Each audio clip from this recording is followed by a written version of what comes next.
ओम शांति, ओम शांति, ओम शांति। आज हम Brahma Kumari 7 days course कोशिश करेंगे कि 15-10 मिनट में कंप्लीट कर दें। इस कोर्स को कंप्लीट करने के बाद आप ब्रह्मा कुमारी मेडिटेशन सेंटर में जरूर जाएं। सो इन दिस पिक्चर आप देख रहे हैं 3 वर्ल्ड हैं, है ना। एक ग्रीन कलर पे है, एक वाइट कलर पे है और एक येलोइश डॉट्स पे है। तो ये क्या है? ये येलो डॉट्स में है, these are soul world, this is soul world. ये आत्माओं का वर्ल्ड है जिसको बोलते हैं परम धाम, परलोक। और ऊपर है, सबसे ऊपर हमारे परम पिता शिव परमात्मा। और सेकंड वर्ल्ड पे है सूक्ष्म लोक, और ये है हमारी पृथ्वी लोक, है ना। 3 वर्ल्ड। और शिवलिंग पे भी ये 3 लाइनें लगी हैं, और 3 लाइनें। और शिवलिंग को काला दिखाते हैं क्योंकि जो परमात्मा है, परमात्मा शिव जिसको बोलते हैं हम, ये कलयुग के अंत में आते हैं। दैट मीन्स जब पूरी दुनिया में नेगेटिविटी चल रही होती है। तो ये है एक little bit introduction about this course कि इस कोर्स में क्या सीखना है। हमने यूजली हम जब दुखी होते हैं तो हम कहाँ देखते हैं? ऊपर साइड देखते हैं। और सुखी भी होते हैं तब भी ऊपर साइड देखते हैं, भगवान को शुक्रिया करते हैं। तो ऊपर क्या? ऊपर तो चांद तारे हैं, लेकिन परमात्मा इनसे भी ऊपर लोक में रहते हैं। और एक्चुअली में हम सभी का घर ऊपर ही है, जिसको बोलते हैं परलोक। परलोक में एक साउंड आ रही है, ऊपर लोक। ठीक है, तो ऊपर लोक, तो वही हमने देखना है कि कहाँ है ये लोक। Okay, before going to deep study सीखते हैं कि मैं कौन हूँ। ठीक है, जैसे हम चल रहे हैं तो पाँव में डेफिनेटली कोई ना कोई शूज पहना होता है, चप्पलें पहनी होती है। तो कोई पूछता है हाँ जी ये किसके शूज हैं? तो हम बोलते हैं मेरे शूज हैं। तो देखो, 2 वर्ड्स होते हैं, मैं और मेरा। मैं और मेरा, मेरे शूज, मेरी चप्पलें या फिर मेरी आंखें, मेरा हाथ। तो मेरा बोलने वाला कौन है ना? 2 चीजें है ना, मैं और मेरा। तो मेरा बोलने वाले कौन है? तो मेरा बोलने वाला आत्मा है। ठीक है, तो मेरा शरीर, ये मेरा शरीर यानी कि मैं शरीर नहीं हूँ। ठीक है, मैं इस शरीर से काम कराता हूँ। ठीक है, तो मेरा शरीर, तो मेरा किसने बोला? आत्मा ने। और हम बचपन से सुनते आए हैं, शुरू से सुनते आए हैं कि आत्मा कभी मरती नहीं। तो मेरा शरीर मरता है, मेरा शरीर पुराना होता है, या फिर मेरी आंख में लगती है, मेरे अ, हाथ में प्रॉब्लम है, मेरे सिर में प्रॉब्लम है। तो ये कौन बोलती है? शरीर से आत्मा बोलती है। आत्मा ही इस शरीर को कंट्रोल करती है। शरीर तो हड्डी मांस का पुतला है। ठीक है, तो शरीर में जब आत्मा जाती है तभी बॉडी वर्क करती है, यानी कि आत्मा बॉडी से काम करवाती है। आत्मा ही हंसती है, आंखों से देखती है। देखो, आत्मा कहाँ बैठती है? भ्रुकुटी में बैठती है। भ्रुकुटी में आत्मा बैठती है, जहां से आत्मा वर्क करती है। ऑलराइट। और परमात्मा को याद भी आत्मा शरीर से ही करती है। जैसे ये घर है, घर में आत्मा बैठती है, घर में आत्मा बैठती है। फिर बाहर से आपको पूछेंगे नहीं किसका घर है, तो ये बोलते हैं मेरा घर है। तो मेरा किसने बोला? आपने बोला, यानी कि मैंने बोला ये मेरा घर है। तो मैं और घर अलग हुए। तो वैसे ही बॉडी जो है ये आत्मा का घर है, जिसमें ये घर जो बॉडी है ये कितने साल के लिए मिली है? ऑलमोस्ट 80 ईयर्स के लिए, 90 ईयर्स के लिए। आजकल तो है ना 40 ईयर्स तक आत्मा शरीर छोड़ देती है, बिकॉज आत्मा में वीकनेस इतनी ज्यादा हो गई है। ठीक है, आत्मा रहती कहाँ है? भ्रुकुटी के सेंटर में, है ना। भ्रुकुटी यानी कि जहाँ पर माताएं बिंदी लगाती हैं, माताओं का जो फीमेल बॉडी में जब आत्मा बिंदी लगाती है ना, तो जहाँ वहां पर इवन जो मेल मेल है, आत्मा जब मेल बॉडी में होती है तो उस माथे पे बिंदी लगाती है। तो जहां पर बिंदी लगाते हैं या फिर तिलक लगाते हैं वहीं पर आत्मा का स्थान है। जैसे कार में ड्राइवर का स्थान एक पर्टिकुलर जगह होता है जहां पर पूरे तो कार को ऑपरेट करता है ड्राइवर। तो वैसे ही आत्मा दिल में नहीं बैठती है, आत्मा हमेशा भ्रुकुटी के सेंटर में बैठती है। ओके, तो एक इतनी बड़ी गाड़ी को एक ड्राइवर संभालता है, देखो ट्रक को एक ड्राइवर संभालता है, एरोप्लेन को एक पायलट संभालता है, तो ठीक है। तो वैसे ही आत्मा पूरे शरीर को संभालती है।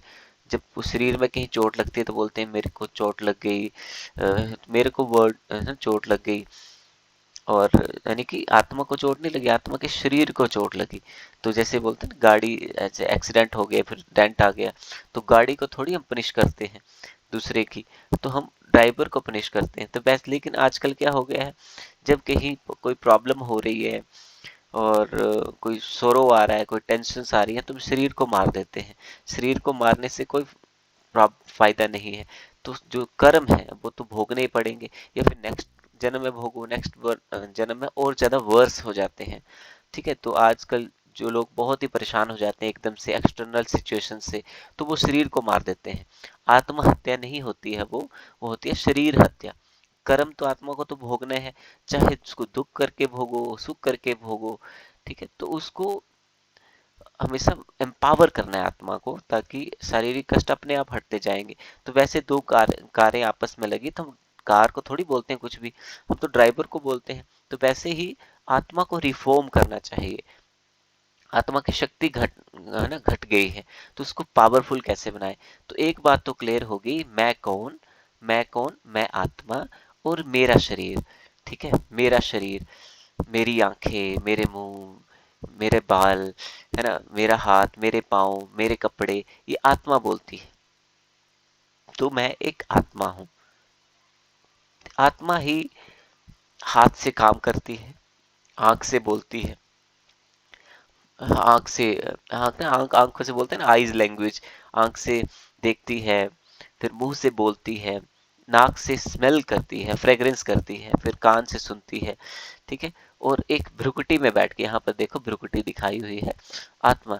तो आत्मा ऐसे कई लोग बोलते हैं कि दिल में बैठती है, तो पर्टिकुलर जगह बैठ के, भ्रुकुटी में बैठ के पूरे शरीर को कंट्रोल करती है। आत्मा की जो खिड़कियां हैं वो आंखें हैं। ठीक है। यहीं से आत्मा देखती है। मैं एक आत्मा हूं और पूरे शरीर से काम करवाती हूँ। आत्मा की तीन शक्तियां हैं, ये आत्मा के अंदर है, शरीर के अंदर नहीं है। ठीक है। मन, इसके अंदर थॉट हमेशा चलते रहते हैं, तो इसमें पॉजिटिव थॉट्स लाने हैं। बुद्धि, ठीक है, ये डिसीजन लेती है, फिर डिसीजन लेने के बाद जो हम आत्मा शरीर से कर्म करती है, वो इसके संस्कार बन जाते हैं। बार बार करेगी कर्म, ये इसके संस्कार बन जाएंगे। ठीक है। अब परमात्मा, ये आत्मा के बारे में पढ़ लिया, तो परमात्मा पढ़ लेते हैं। आत्मा और परमात्मा में एक डिफरेंस है। आत्माओं का जन्म होता है, धरती में जन्म लेती हैं, बार बार जन्म लेती हैं। ठीक है। लेकिन परमात्मा कभी जन्म नहीं लेता, ये शरीर का आधार लेते हैं नॉलेज समझाने के लिए। आत्मा शरीर से बोलती है, परमात्मा को भी बोलने के लिए शरीर चाहिए। ऐसे नहीं कि परमात्मा हमारी मन की बात सुनेगा, उसको उनको शरीर चाहिए। तो वो एक शरीर का आधार लेते हैं। गीता में भी लिखा है कि मैं बूढ़े तन का आधार लेता हूँ, यानी कि जब उनका जन्म नहीं होता है। तो परमात्मा, आत्मा की क्वालिटीज, अभी परमात्मा की क्वालिटीज, परमात्मा बिंदु रूप ज्योति स्वरूप है, काल के पंजे से छुड़ाने वाले हैं, सृष्टि के आदि मध्य के अंत की ज्ञाता है, ज्ञान आनंद के सागर है। दुख के सागर नहीं लोग बोलते हैं, या फिर कई आत्माएं बोलती हैं कि परमात्मा दुख सुख देता है। नो, परमात्मा सुख का सागर है, दुख का सागर नहीं है।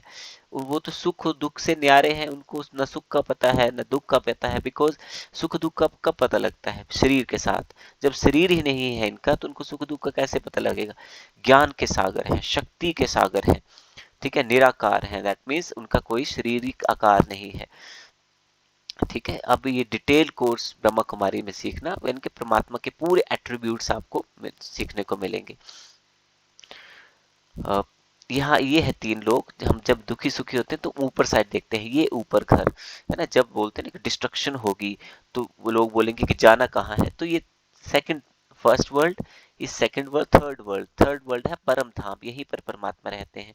ठीक है। और हम सभी का घर एक है, पर देखो ये पूरी सोल वर्ल्ड है, यानी कि हम सभी का घर है। चाहे हिंदू, सिख, मुस्लिम, जैन, पारसी, ज्यूज, जितने भी धर्म है दुनिया में, सब ऊपर से आए हैं। ये ऊपर सब धर्म की आत्माएं हैं, उनके सेक्शंस बने हुए हैं, और ये ऊपर सनातन आत्माएं हैं। फिर इसके बाद ये परम पिता परमात्मा शिव है। आत्माएं धरती में एक बार आती हैं, फिर बार बार ऊपर नहीं जाती, यहीं पर बार बार जन्म लेती रहती हैं। जब बिल्कुल थक जाती हैं तो ऊपर की तरफ देखना स्टार्ट कर देती हैं, लेकिन ऊपर कभी नहीं जाती। पुनर्जन्म हमेशा होता रहता है। ये कॉर्पोरियल वर्ल्ड, ये सबटल वर्ल्ड और ये सोल वर्ल्ड। तो ये परमात्मा, जब सभी आत्माएं धरती में आ जाती हैं, आइडियोलॉजिकली मतलब प्रॉब्लम होती है या फिर अपना घर भूल जाती हैं ऊपर, तो उन सभी को लेने परमात्मा आते हैं। इस टाइम में परमात्मा आए हुए हैं, ठीक है। और ब्रह्मा शरीर से ये नॉलेज दे रहे हैं। ये जो नॉलेज है जो आप सुन रहे हैं, ये भी परमात्मा शिव ने ब्रह्मा के शरीर से दिया है, तभी तो इस संस्था का नाम पड़ा है ब्रह्मा कुमारीज। परमात्मा को हर धर्म में पूजा जाता है। श्री राम जी जब रावण जी को मारने गए थे तो उन्होंने शिव की पूजा की थी, यानी कि राम से बड़े शिव हैं, ठीक है। महावीर भी ऐसे एक पॉइंट लाइट को याद करते हैं, और पॉइंट लाइट आपको बताई ऊपर परम धाम में, जैसे है ना। सभी जैसे संगे अस्वद मक्का में भी एक पत्थर रखा है, पत्थर में एक है ना डॉट लगा है, वहीं पर वो पूछते हैं। पशुपति नाथ नेपाल में भी शिवलिंग है।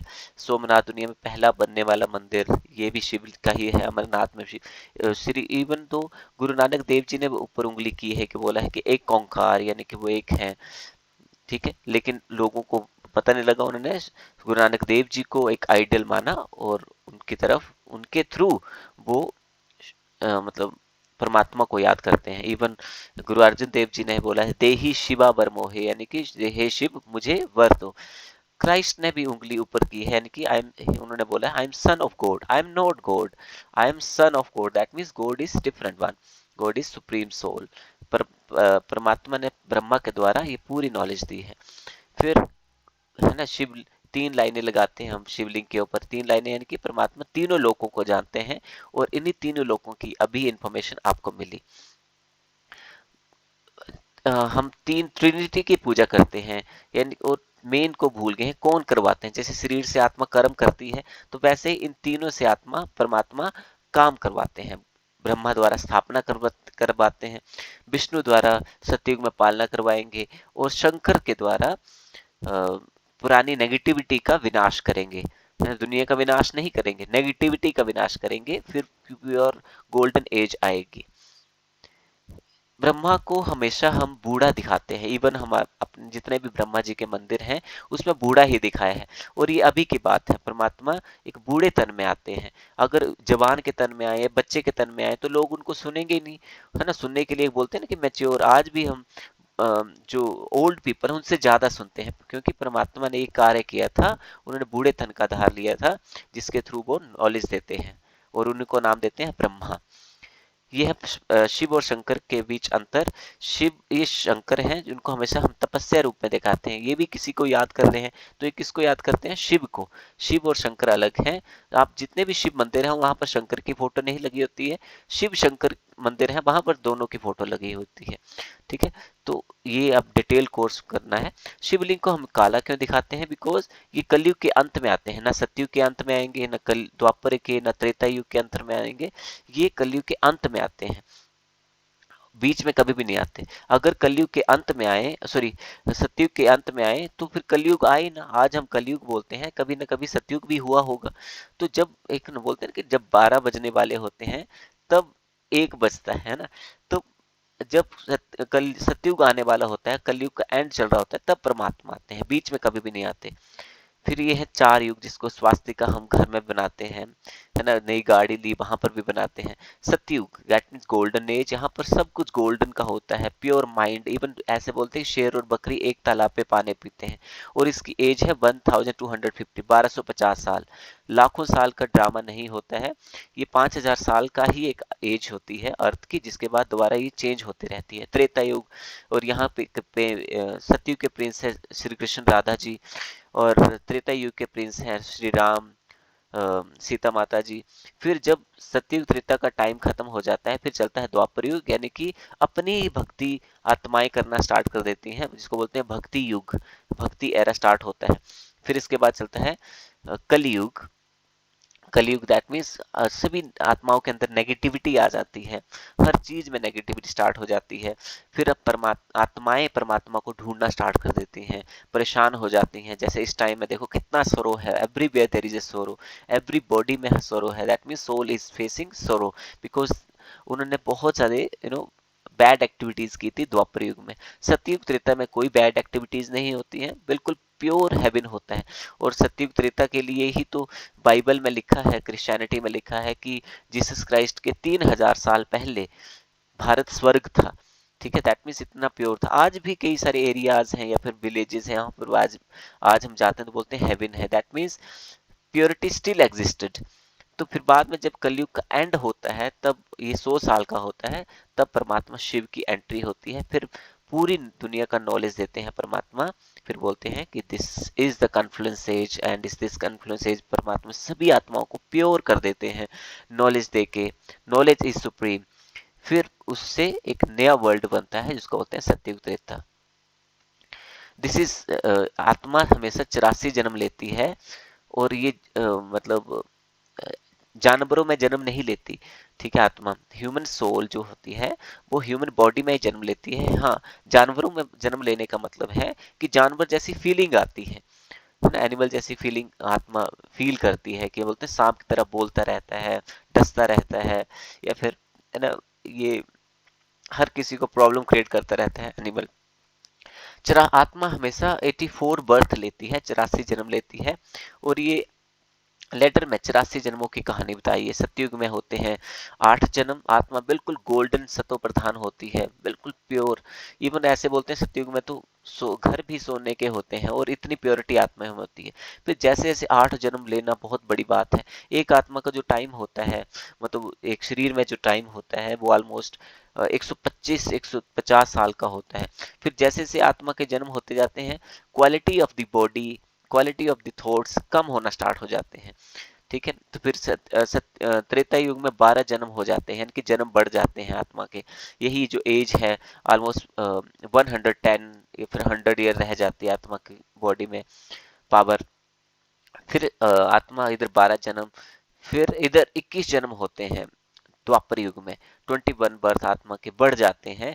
और आत्मा जो है पहले देवता थी, देवता घराने में थी, देवता क्वालिटीज की थी, फिर वो उनको शरीर भी वैसा प्योर मिलता है। फिर द्वापर युग में आत्मा की क्वालिटीज कम हो जाती हैं, वो अपने पास्ट को भूल जाती है, फिर अपने ही को पूजना स्टार्ट कर देती है। जैसे ऐसे बोलते हैं ना कि हम देवताओं को पूजते हैं, तो हम ही कभी देवता थे, तो अपने ही मंदिर बनाना स्टार्ट कर देती है और उनको पूज्य कर देती है। फिर द्वापर युग भी खत्म हो जाता है 21 जन्म लेके। कितने हो गए, 8, 12, 20 और 21, 41। फिर कलयुग में आत्मा के 43 बर्थ होते हैं। ठीक है, 43 बर्थ होते हैं। 43 बर्थ में है ना, 82 बर्थ में तो आत्मा की क्वालिटीज बिल्कुल ही जीरो हो जाती है। नॉलेज सब कुछ होता है, देखा बोलते हैं ना कि देखो नॉलेज सब कुछ है, लेकिन उतनी क्वालिटी नहीं है, शक्ति नहीं रही आत्मा के अंदर। और यही एज कितनी रह जाती है। अभी देखो इंडिया का भी जो लिविंग स्टैंडर्ड है वो ऑलमोस्ट लाइफ एक्सपेक्टेंसी है 65 ईयर रह गया है। आत्मा के अंदर क्वालिटी घट गई है। आजकल तो शरीर आत्मा बहुत ही जल्दी छोड़ देती है, बिकॉज शक्ति नहीं इतनी बची है। ठीक है, और कलयुग में तो इतनी आत्मा के अंदर, सभी आत्माओं के अंदर क्वालिटीज घट जाती हैं कि आपस में लड़ना स्टार्ट कर देती है। देखो दुनिया में atom bomb, hydrogen bomb, chemical, biological bomb सब कुछ रेडी है, और कोई भी कभी भी कुछ भी हो सकता है। फिर परमात्मा एंड में आते हैं, सभी को नॉलेज देके इतना प्योर बना देते हैं, दोबारा परम धाम में सभी आत्मा जाती हैं रिफ्रेश होके। दोबारा इस सतयुग का और कलयुग का, सतयुग त्रेता द्वापर कलयुग का पार्ट चलता है। अभी हम बात करते हैं श्री कृष्ण जी की। तो श्री कृष्ण कौन थे? परमात्मा नॉलेज देके इतना प्योर बना देते हैं, जो आत्मा इस नॉलेज को बहुत ही प्योरिटी से सीखती है, बहुत ही डीप में सीखती है, डेली नॉलेज सीखती है। नॉलेज, परमात्मा की नॉलेज को मुरली बोलते हैं, जिसको बोलते हैं ना कि ब्रह्मा कुमारी इसमें मुरली चलती है। तो ठीक है, तो मुरली को जितना अच्छा जो पढ़ते हैं, जो परमात्मा को याद करते हैं, वो सबसे प्योर सोल सतयुग में श्री कृष्ण का जन्म होता है। ठीक है, तो श्री कृष्ण देवता है, परमात्मा भगवान है। जिनका शरीर होता है उनको देवता बोलते हैं। श्री कृष्ण को हम हमेशा पीपल के पत्ते पे दिखाते हैं, और एक चारों तरफ समुद्र पानी दिखाते हैं, बिकॉज अभी जब अर्थ का टाइम जब कंप्लीट होगा, दोबारा अर्थ सतयुग पे आएगी, तो यानी कि कलयुग का एंड होगा, सतयुग एज स्टार्ट होगी, तो पूरे वर्ल्ड में डिस्ट्रक्शन स्टार्ट होती है। पूरे वर्ल्ड में दोबारा रीफॉर्म चलती है, और पूरे वर्ल्ड में जितनी भी लैंड है एक्सेप्ट इंडिया, सिर्फ इंडिया के अलावा सभी लैंड पानी में सबमर्ज हो जाती हैं, यानी कि श्री कृष्ण एक पहले देवता का धरती में जन्म होता है। तो इसलिए आज भी हम श्री कृष्ण को पूरे सागर में तय एक पीपल के पत्ते पे तैरता हुआ दिखाते हैं, यानी कि सतयुग का पहला प्रिंस कौन है? श्री कृष्ण। फिर श्री कृष्ण जन्म लेते लेते, श्री कृष्ण की आत्मा जन्म लेते लेते अंत में ब्रह्मा बनती है और उसी के शरीर में आके परमात्मा ब्रह्मा कुमारी संस्थान की स्थापना करते हैं।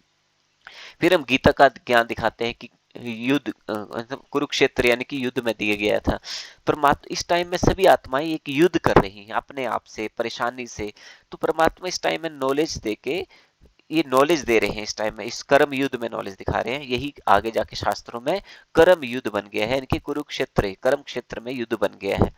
ठीक है। और आज इतना युद्ध कर कुरुक्षेत्र यानी कि युद्ध के टाइम में तो सिर्फ युद्ध होता है, वहां नॉलेज की बातें नहीं चलती। लेकिन परमात्मा इस टाइम में सभी आत्माएं अपने आप से युद्ध कर रही हैं, वॉर क्रिएट कर रही हैं, टेंशन में है, तो इस टाइम में परमात्मा नॉलेज दे रहे हैं। ठीक है। तो आप भी इस आश्रम में आओ और 7 days कोर्स कंप्लीट करो। ठीक है। परमात्मा this is the first Prince, ये दुनिया के पहले प्रिंस हैं। श्री कृष्ण को देखो पूरी दुनिया में पूजा जाता है, और वो है भी इतने प्योर। ठीक है। वो एक देवता है, परमात्मा नहीं है। परमात्मा परमपिता परमात्मा शिव उनका नाम है। तो उन्हीं के मतलब उन्हीं के द्वारा ही पूरा नॉलेज है। बाकी डिटेल में कोर्स आप ब्रह्मा कुमारी मेडिटेशन सेंटर में करें। अच्छा। ओम शांति, ओम शांति, ओम शांति।